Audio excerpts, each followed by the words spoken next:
Hindi lang internet access ang hatid ng pamahalaan sa mga malalayong lugar sa bansa, kundi maging supply ng enerhiya. Sa katunayan, isang malayong sityo sa Bukidnon ang bibigyang liwanag sa tulong ng Rural Electrification Program ng pamahalaan. Ang kanilang kwento silipin sa sentro ng balita ni Janessa Felix ng PTV Davao.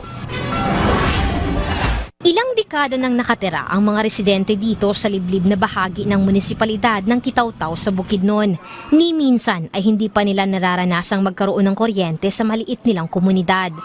Nasa mahigit 30 pamilya ang nakatira dito at aabot sa 80 estudyante mula preschool hanggang grade 7 ang nag-aaral sa kanilang paaralan. Isa lang ang ilog na ito sa kailangan naming tawirin upang marating ang Sitio Sita, Barangay Sinuda, Kitaw-Taw, Bukidnon. Isang liblib na bahagi ng Bukidnon na hanggang ngayon ay hindi pa rin naaabot ng kuryente dahil nga sa layo nito sa sentro ng probinsya ng Bukidnon. Naabutan namin ng ilang mga magulang na sinamahan ang kanilang mga anak sa pagtawid ng ilog upang mag-aral.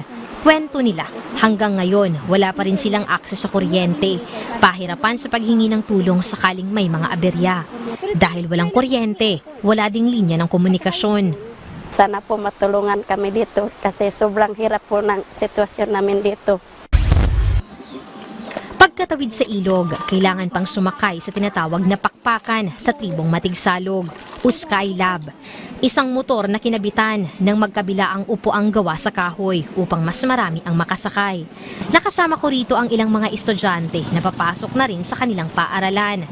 Tinatawid nila ang ilog papunta sa bayan para lamang sa kailangang homework. Para makakope kami sa mga activities nila, umuwi kami doon sa aming boarding house na may kuryente at doon piniprint namin ang mga activities nila. Sa umaga, normal lang ang kanilang buhay. Pero pagsapit ng gabi, iba ang sitwasyon.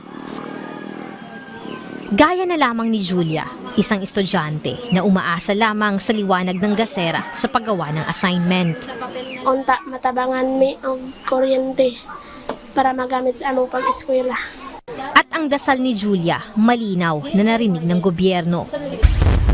Isa ang Sitio Sita, Barangay Sinuda, Kitaw-Taw, Bukidnon sa mga mabibigyan na ng kuryente. Bahagi ito ng Rural Electrification Program ng National Electrification Administration sa ilalim ng administrasyon ni Pangulong Ferdinand R. Marcos Jr. Layunin ng proyekto na matulungan ang mga liblib na bahagi ng bansa na magkaroon ng kuryente, hindi lamang para sa kapakanan ng mga mag-aaral, kundi para na rin sa paggaan ng buhay ng mga Pilipino. Kinumpirma rin ito ng lokal na pamahalaan ng Kitaw-Taw, Bukidnon. Masulod na sa iyang programa ang una na itong panginahanglan diya mo ang kuryente. Ang ato alang kinasing-kasing hangyo.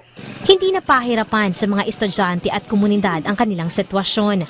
Magliliwanag na ang kanilang buhay na matagal na nilang inaasam. Janessa Felix para sa Pambansang TV sa Bagong Pilipinas.